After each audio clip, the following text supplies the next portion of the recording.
Sì. Eccoci qua mister, buona prima come si dice, anche se la ripresa della sosta era un importante 3 punti, obiettivo raggiunto, un gol nostro, un attraverso loro, sembra che gli episodi siano tutti qua, al di là di quel gol a porta vuota sbagliato verso la fine. Che lettura dà?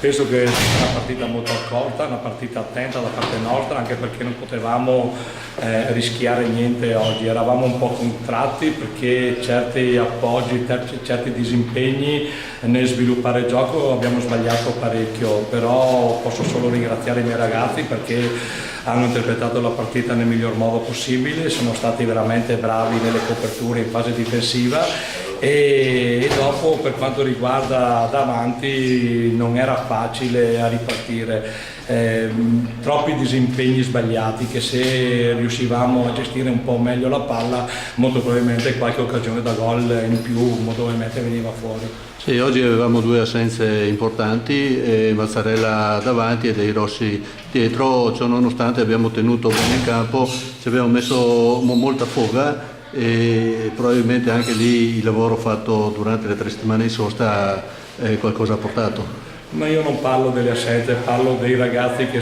ho a disposizione, quelli che sono andati in campo hanno fatto il loro dovere, hanno fatto un'ottima gara e sicuramente non hanno fatto ripiangere i giocatori che ci mancavano.